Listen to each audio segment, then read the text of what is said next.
กคุยนะครับวันนี้ผมจะพามาปีนผานี่ครับผาเด้อมาขึ้นจังแดดผาเด้อผาขี้ฝุ่นครับดูครับการกงเบิ้งในแบบผาห่างเลยนี่น่ะผมแจ็คแป๊บผูกนี่ก็เบิ้งเลยนี่น่ะแป๊บผูกออกไปท่านี่การแบกคุยไปกันเลยเงินน่ะนี่ก็คือผมไปหามาอยู่ป่าอเมซอนนี่ครับยังมันจันกับมดนี่พันเลยแบกคุยก็เป็นคนเอามาพาเลยไหมพวกนี้ไม่ได้ไปหาสงสัยไหมที่แบกคุยเป็นคนตุ้ยเพราะว่าปลาของแบกคุยมีปลาหลายปลาของแบกคือพี่ชายผมมีปลาน้อยผมก็เลยตุ้ยใช่หรอเพื่อนใช่หรอเลยตุ้ยนุ้ยใช่หรอคุณบังทำไมนี่ตัวละครใหม่ครับผมคุณจะเอาไหมอาหารของคุณเอาไม่เอาผมกินนะเอาหมดมันเป็นวิธีด้วยกันเป็นวิธีหมดเป็นวิธีกลับมือเอาเมื่อรางวัล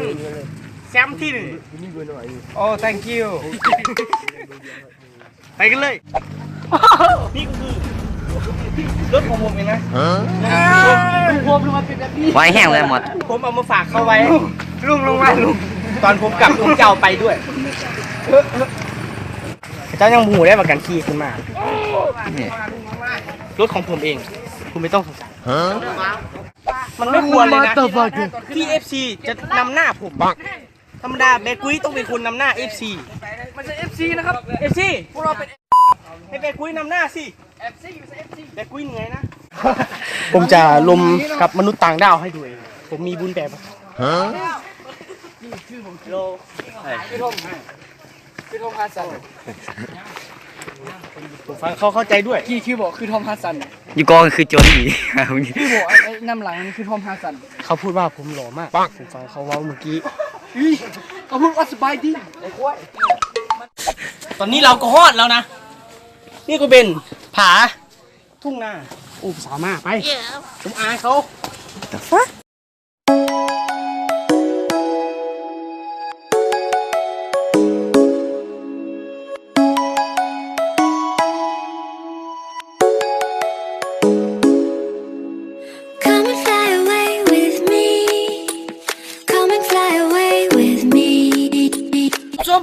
ดูนั่นสิเบคคุยเรากำลังไม่ไหวแล้วเขากำลังจะเสียชีวิตลงใน5 วินาทีนั่นหน้าผู้ทำอะไรผมกำลังเก็บรังปวกไปขายผมต้องสู้เพื่อแม่ตอนนี้ผมก็ไม่เมื่อยเลยนะดูหน้าผมสิไม่เป็นไรสบายมากนั่นน้องโพไม่ท่าผมเลยผมเครียดให้มันแล้วมันก็ไม่ง้อผม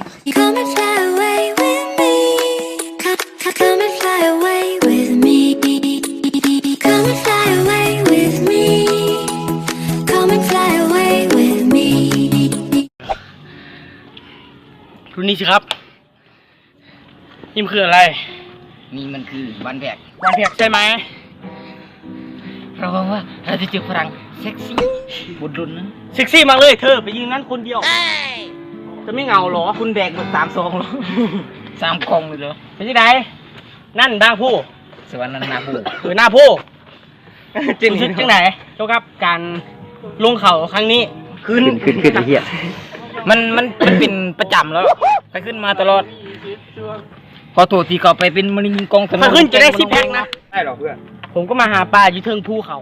ใครเป็นชุยปลาโผล่พี่เทิงภูพูดดีว่าผมมียนต์หาปลาบินได้ทุกคนคงไม่รู้สินะขี้โมคือไทยพุทธว่างจ้ะคุณจะเบ้าแทรกสิผมว่าไม่เป็นนะอับคลิปนี่นะโอ้ดีถ้าขี่รถจักรขึ้นมานะพูดอาจจะไม่รู้ผมเดินขึ้นมาผมเลยเมื่อยจักไว้ที่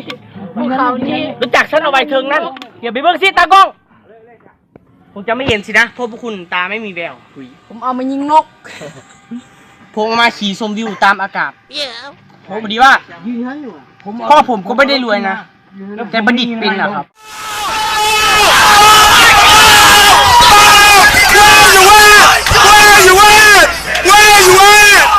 ผมจะไปที่นี่นั่นไปถึงต่อไปเทิงกันเลยเทิงกันเลยสัตว์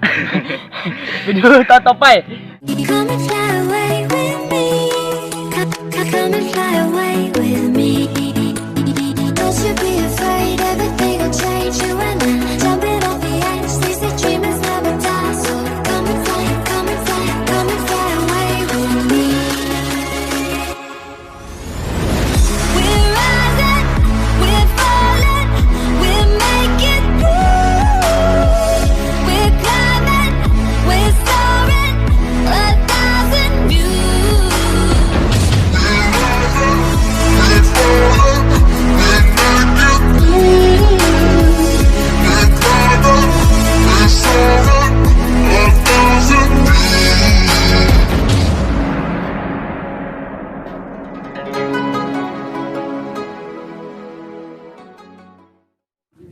ผมเองนะก็เอามาฝากไว้ประมาณ น่าจะ2 เดือนที่แล้ว ผมขี่ขึ้นมา เมื่อยมากเลย น้ำมันหมดแล้วนะ ใครใจดี ซื้อน้ำมันขึ้นมาให้ผมหน่อย ผมจะขี่ลงไปผมจะออกไปแบน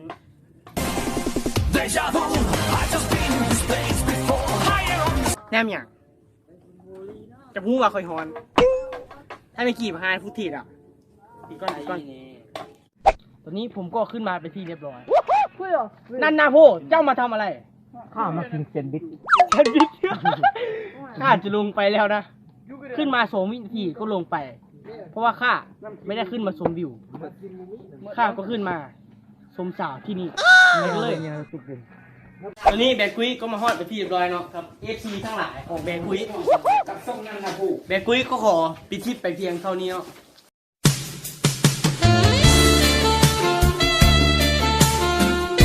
กดไลค์กดซับสไครต์อยากโดนตีนอย่าลืม